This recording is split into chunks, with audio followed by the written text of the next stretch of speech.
people, today I'll be speaking about the two motorcycles which was launched in the Indian market. First one is the Duke 250 BS6 model, and second one is that Husqvarna has recently launched the two motorcycles in India. One is the Whitpillion 250 and the Swartpillion 250. Recently I got to test ride this Swartpillion 250 and the Duke 250 BS6 model. So I'll be giving you my honest reviews on both the bikes, and if you are confused whether you should join the Team Austria or the Team Sweden, I'll help you with that. So we'll start with the engine specs of both the bikes. It's like 248.8cc single cylinder motor that makes 30 PS and 24 Nm of torque paired to a 6-speed gearbox. So when I took this bike for a test ride, I felt Duke 200 BS6 initial power was bit low compared to the Husqvarna Swartpillion 250. So Swartpillion 250, when I just pulled out the initial acceleration, the bike was just pulling me, and I felt that the Duke 200 BS6 lacked in the initial power compared to the Swartpillion 250. So maybe the engine have the same specs, but the initial power is different.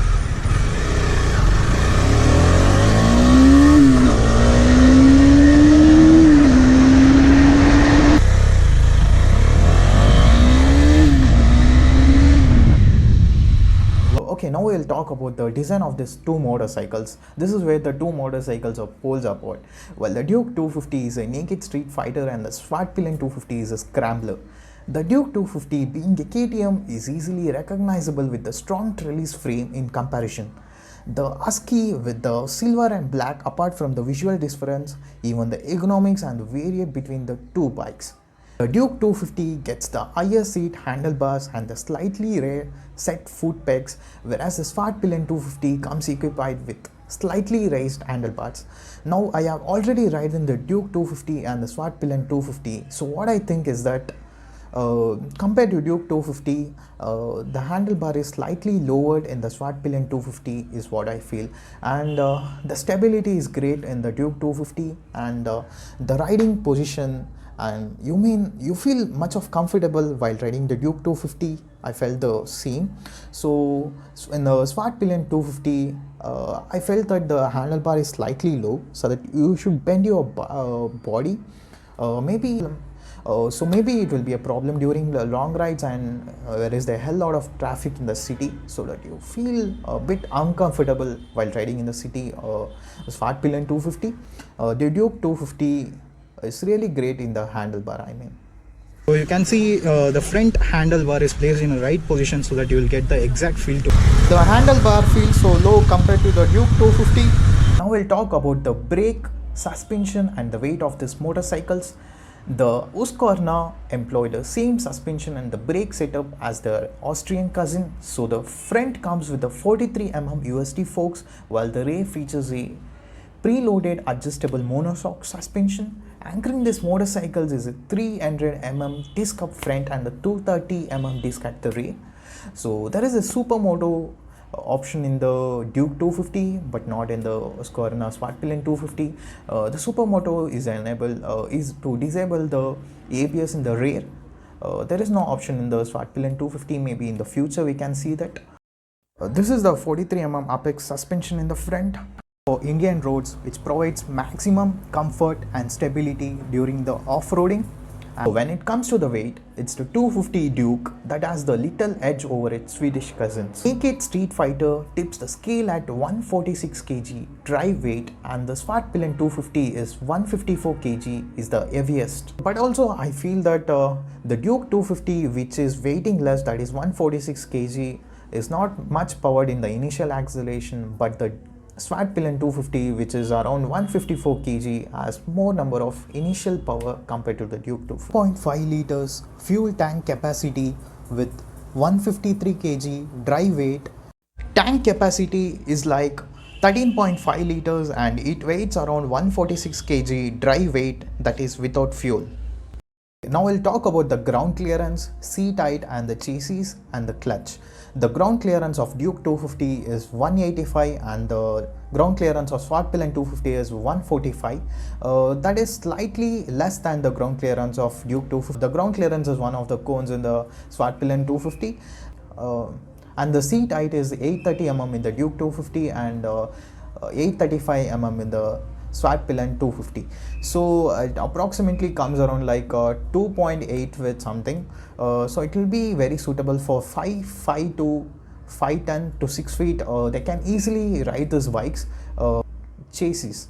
The Duke 250 gets the steel trellis frame powder coated, and it's the same in the swat pillion 250 also. The clutch, Duke 250 gets the PASC anti-hopping clutch that is mechanically operated, and in the swat pillion 250 you will be getting the multi-disc slipper clutch, which is missing in the Duke 250. So that is one of the cons in the Duke 50, that you won't get the slipper clutch, but you will be getting the slipper clutch in the swat pillion 250. Ground clearance is like 145 mm, which is very well suitable for Indian roads and the basic off-roading conditions. Ground clearance has been dropped down to 155 mm. Before it was like 175 mm, so the ground clearance has been dropped to 155 mm. To compensate with that, they have given the underbelly, the dash mesh. Time to wrap the video. So many of the people will have confusion between the Duke 250 and swat pillion 250, so which to buy.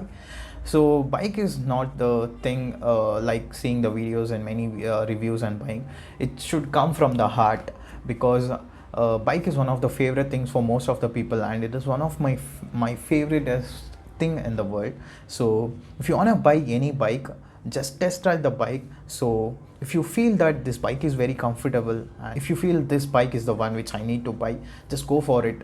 See the bike like a love from the heart and think from the mind, and buy this bike. So if you like this video, please do like, share and support me, so that it helps me making more videos like this, and click on the bell icon so that you will receive the notifications immediately when I upload any videos. So see you all in the next vlog. Until then, bye.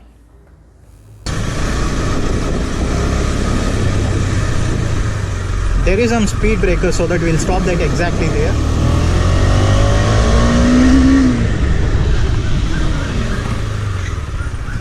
Braking is really good.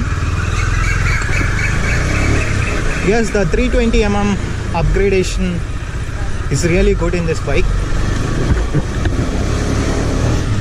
Now I'll do the braking test.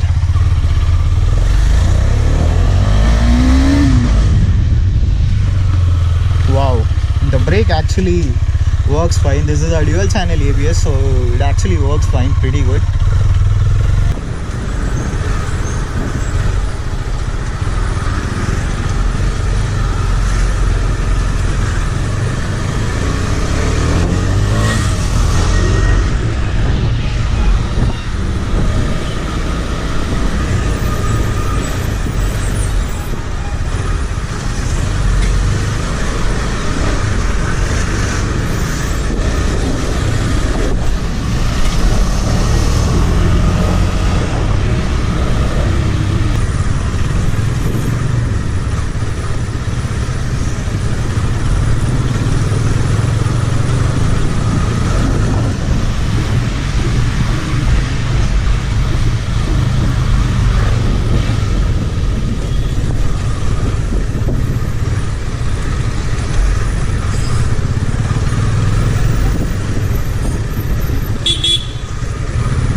Compared to Duke 250 BS6, I feel that this model is quite good. Value for money also, and power and the looks and specifications is also really good in this bike.